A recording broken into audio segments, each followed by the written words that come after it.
Hello, this is Matt on the Moon Lambo channel. In this video, I'm going to cover with you, there's a news piece here from Forbes, and it's about Christine Lagarde, who is nominated to become the president of the European Central Bank, and she's very pro-cryptocurrencies, and she's talked positively about XRP in the past, so I've got a few things that I'm going to cover with you. I also want to share with you a previous tweet from Ripple CTO David Schwartz on inferior Bitcoin technology, Layer 1 technology, and then I want to bust some FUD. Actually, I'm mostly gonna let Matt Hamilton do that. He was in some recent discussions with a couple FUDsters talking about how XRP can be printed and how it's centralized and it's a banker's coin, all that fun stuff. And it's fun to read through the stuff and just watch these FUDsters get verbally slaughtered. But before we get going here, if you would please delicately tap the like button and go ahead and subscribe if you are a fan of Ripple and or XRP. Definitely appreciate all the support, and thank you so much to everybody for watching. So this piece from Forbes right on the top here. New ECB boss Christine Lagarde made a serious Bitcoin warning. And again, this is from today. Bitcoin and other crypto assets have long divided traditional economists and bankers, with some warning over their instability and others praising their ingenuity. The Bitcoin price rebound so far this year has caused some to change sides, though many continue to warn Bitcoin and other cryptocurrencies will be a mere flash in the pan. Earlier this year, Christine Lagarde, who has just been nominated to replace Mario Draghi as president of the European Central Bank, warned that cryptocurrencies are shaking the system, something that could signal a change in the ECB's approach to Bitcoin and crypto and potentially spur adoption. And that's a key point that's one of the reasons I was excited to share this with you today. When it comes to adoption, yes, of course, we totally foresee banks, they're going to have to adapt to the world-changing technology, and that's why we're going to see tons and tons of banks, as time passes, utilize specifically Ripple's technology, their solutions in terms of what Xcurrent does on as a messaging platform, and then XRapid as a settlement solution for, completely eliminates the needs for Nostro Vostro accounts, or dramatically reduces it, depending on how far along in adoption we're actually talking here. But as far as central banks, this is good. Having somebody in place that is pro crypto to whatever degree and understands it's here to stay and isn't trying to squash it. Having somebody get nominated for a position like this, especially if it does in fact get the position, that's a strong bullish type of sign, to use market terms anyway. I think ultimately, no matter what fiat currency you're talking about, they need to be bridged. And just like traditional commercial banks need to bridge their currencies, understand that central banks are moving money all over the world also in mass quantities of it. And so we don't know exactly how this is going to shake out, and I'm not going to go so far as to propose something for which I certainly could not back it. I would never do that. I'm not a hype guy. But it's certainly possible that some combination of Ripple technology, just don't rule it out, I'm not saying it's happening, but there's no reasonable you shouldn't reasonably rule out Ripple's technology being utilized not just by commercial banks but by central banks at some point down the road, especially as it becomes clear crypto's here to stay. There are ways to use it in such a way that individual nations don't have to risk their financial sovereignty, and I think that's an important point to make. And if you scroll down to bottom, there's a quote, and I think this was from Maddie Greenspan with eToro. Let me just read this bottom portion for you here. It says, meanwhile, the Bitcoin and cryptocurrency community has largely welcomed Lagarde's nomination to the top job at the ECB, with some expecting her openness to crypto to be good for the industry, which is exactly what I was getting at. It continues. Several people have pointed out to me already is that the next ECB boss is incredibly crypto-friendly, Maddie Greenspan, senior market analyst at a brokerage eToro, wrote in a note to clients this week. And then it continues his quote. Indeed, Christine Lagarde, who is set to replace Mario Draghi on November 1st, is extremely pro-digital assets. Not Bitcoin, of course, but she has advocated already for state-backed cryptocurrencies, as well as settlement tokens like XRP and JPM coin. We can expect that someone so crypto-friendly in such a position will be good for the industry as a whole, which is exactly the point that I was trying to make there.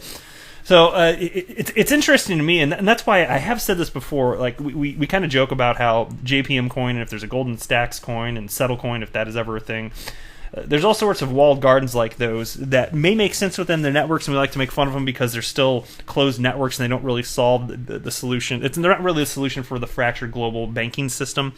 You still need that bridge currency, which is XRP. But they need to be allowed because, hey, man, I'm for free markets. And so if businesses want to go this route, and if they can actually get any level of traction, even if it doesn't solve the global problem, they need to have the right to go after that. It's not a global solution, but if they think it's in their best interest, JP Morgan thinks it's in their best interest to go ahead and manufacture this coin that's technically a liability because it's backed by assets, which in this case we're talking about fiat currencies, well, they should be able to go for it. That's perfectly fine, and there can be some utility within those walled gardens that's super duper, but you still need to bridge those walled gardens, and it seems to me that Lagarde gets this, and so being pro-XRP and pro-walled gardens like JPM, that makes sense to me. That makes a whole lot of sense, even though I think that XRP is a superior solution. Let people do what they do, and that's kind of my take on the whole thing here. Next, and this is just a fun tweet. This is one, in my last video I had some fun tweets from David Schwartz, from XRP Boy. He just tweeted them out, and he did another one, and this is actually my favorite one, so I had to share this one with you too. I know I did this in the last video, but I didn't cover this one, but this is the coolest one. So I actually might even make this the title of the video, or take a caption from this and make the title of the video. I'm still trying to decide, but XRP Boy wrote, "Oh snap," and then gives a little AOK emoji hand sign and a thumbs up here. And here is the tweet from David Schwartz, Ripple CTO, on August 4th, 2018. And it's about Bitcoin. And he writes, "To me, the spirit of crypto is about building better tech and not putting band-aids on inferior lowest layers. Not interested in those who are anti-innovation." And hey, round of applause, David. I'm completely with you on that. It's completely ridiculous. And that's why I was mentioning in my last video. I just think it's completely absurd when there's, because think about this. Consider things like this. This is maybe the best way to word this. So Bitcoin, all the problems that technologically exist with Bitcoin, pretty much all of them, they're having trouble, developers are having trouble solving them, which is silly to me, because the solutions have already been created. You know what the solutions are? It's XRP. Everything that you're talking about in terms of the speed of moving, the energy issues, and the cost per transaction for on ledger movement of XRP. All of these things, these are all serious problems for Bitcoin. People are still trying to figure out how to solve this. And Lightning Network, that's allegedly a solution, but it's not really working. And it's a centralized solution with requiring pre-funded accounts, and so this has all actually been solved, and it's so silly to me. So the reason that people aren't jumping on board with XRP, well, there are a lot of them, but the reason that people are so hell-bent on making Bitcoin a thing that's more than just a store of value, is because they're personally invested, and that's really what's going on here. So anyway, it just, you could leapfrog over all of these problems. And then if any additional scaling solutions that XRP may need, they will pale, like it will be substantially less significant in terms of the band-aids that are needed. I don't even call them band-aids, more like little patches here and there, if necessary, to scale up. But those solutions have already been thought of by the architects of XRP. But that'll be nothing compared to the incredible work that still needs to be done to make it possible for Bitcoin to behave as anything resembling a currency. We're just nowhere near it yet. Anyway, now here's a tweet from Anthony Pompliano.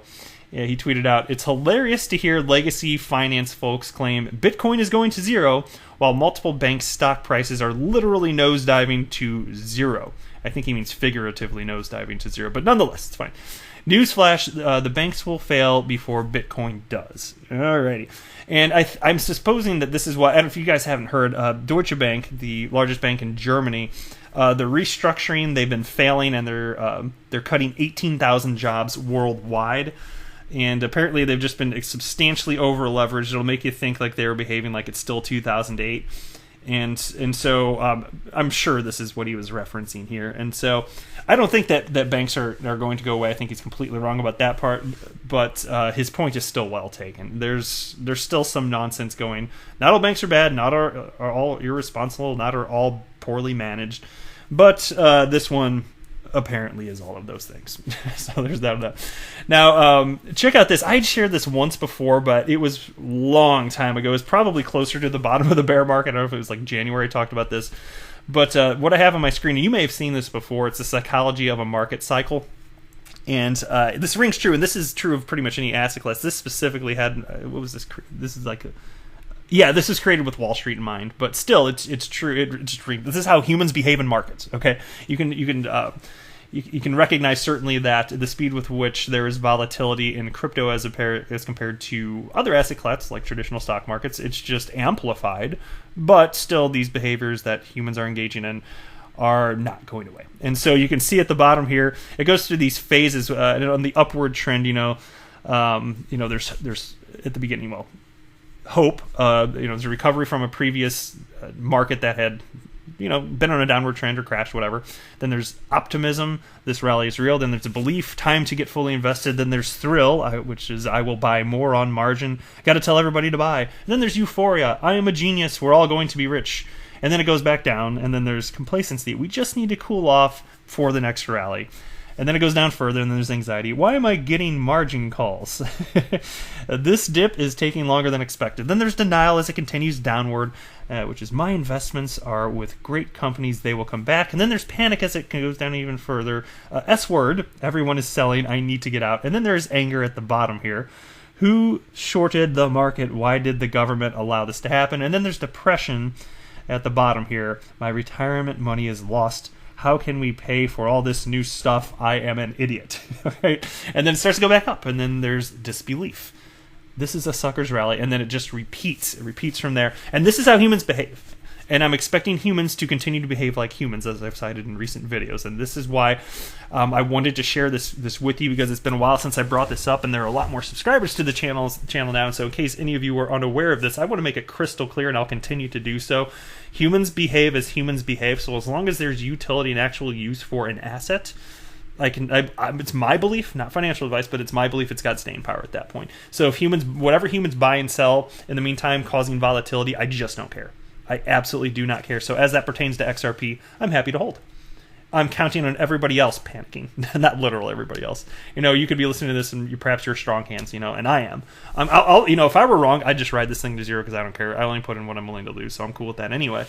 But I'm absolutely counting on this. And so it's so funny lately how I've seen some of this is because, mind you, so Bitcoin's gone back in an upward direction.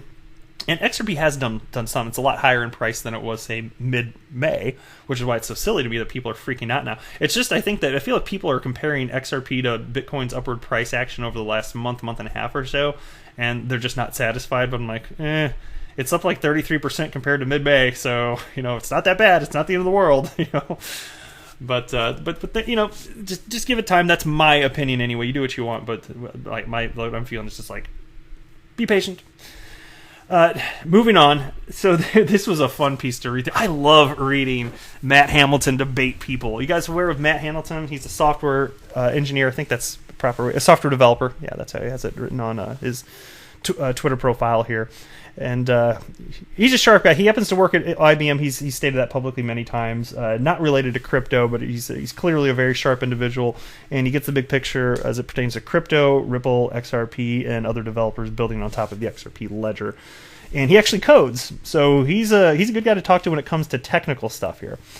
And so this caught my eye. I just love reading through this stuff, and I hope you guys enjoy hearing it as I share this with you. So there's this guy named Ray Pierre Medina. He's on Twitter here, and he was responding to a different guy. I'm not going to go back and read literally everything, but we can start the conversation here, because this is Matt Hamilton, who is at Hammertoe on Twitter. He jumped in right after this, but this guy named Ray, he wrote, I don't care for centralized coins, especially Ripple XRP, which is the banker's coin. The point of cryptocurrency is to take away control of the economy from the corrupt banks and give it to the people. Only decentralized cryptocurrencies will do that. And Matt Hamilton responds, calling XRP the banker's coin is a bit like calling Bitcoin the druggie's coin, just because. But you are right, the entire point of XRP is to democratize finance and remove the power from the banks and create a more level playing field. And then Ray responds, how is Bitcoin the druggie's coin? Anyway, the majority of XRP is locked up by Ripple, and its issuance is also controlled by Ripple, hence centralized.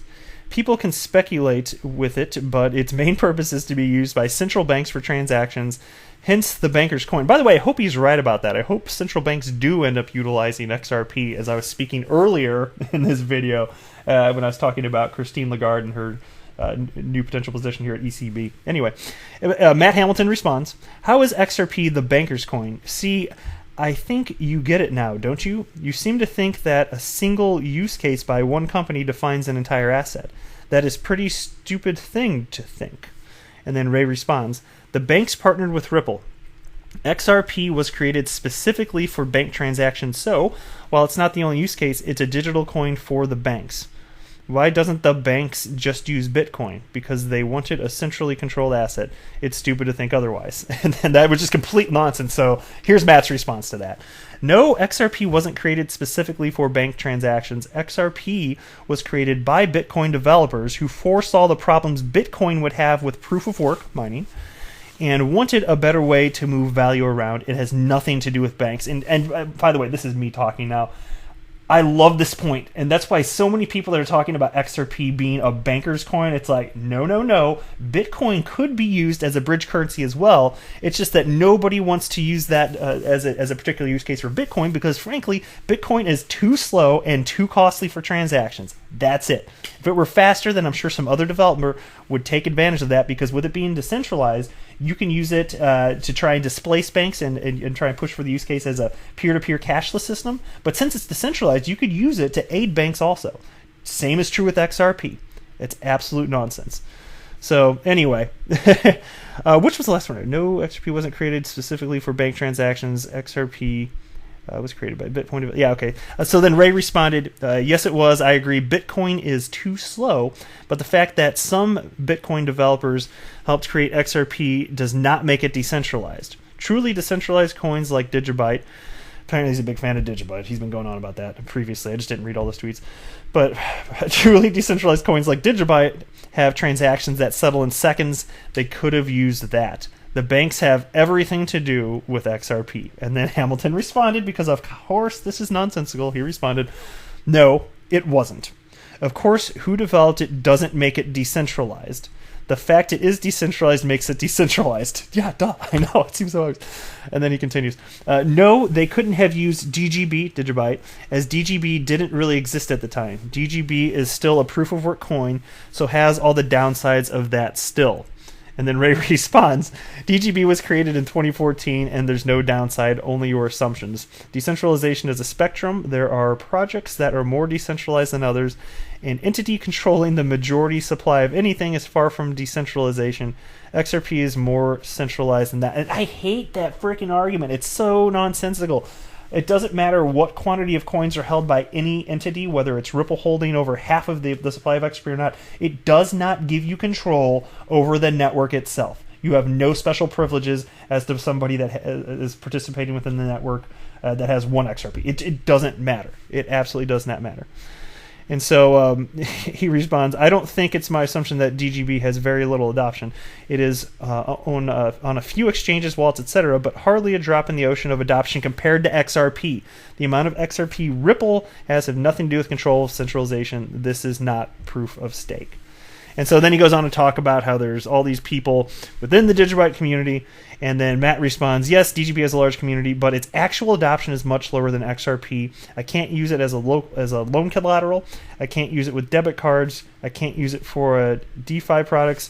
Very few Digibyte fiat pairs. And so it's just kind of funny that there are a bazillion people out there in the world like this, and you know, what's interesting to me is some of them, when you tell them the facts, they accept that and they're like, oh, I'm glad I know this now because now I can stop being wrong.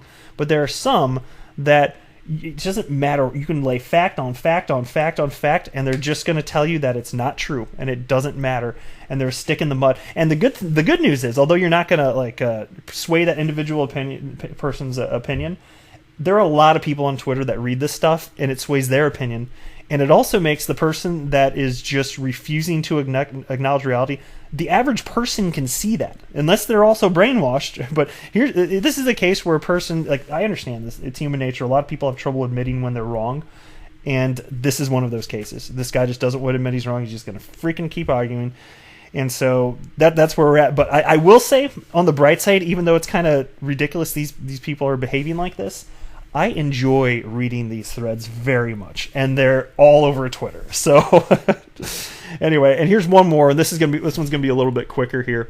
But this kind of made me laugh, especially since I can especially appreciate this since I'm a YouTuber of XRP myself here. But there's this guy named Mr. Bitcoin, BTC is forever in parentheses there, and he tweeted this out just yesterday.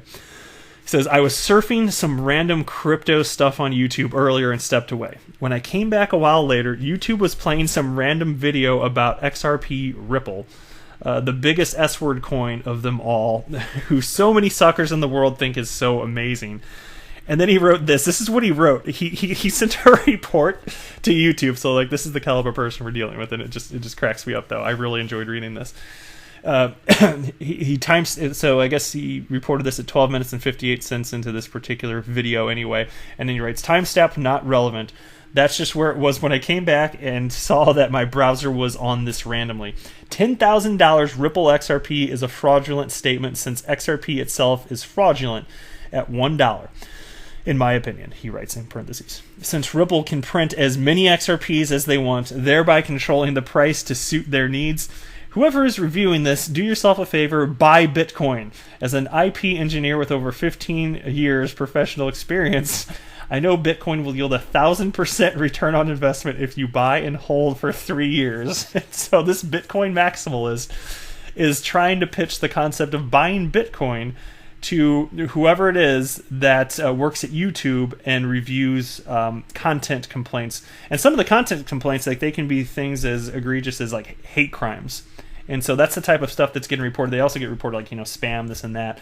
That's what they're sitting. So instead of talking about like a legitimate claim, this guy sent this complaint in with false information about the possibility of printing more XRP, and then pitched Bitcoin, which I think is hysterical. And so Matt Hamilton jumped on top of this, and there's not too much to read here. But the response, I love this. He writes, but considering that Ripple can't print any more XRP because you understand how crypto works, in parentheses, why would you file a bogus complaint like that? Are you just hoping the people that review don't realize you are lying? And so then there was this response by a guy named Henrik.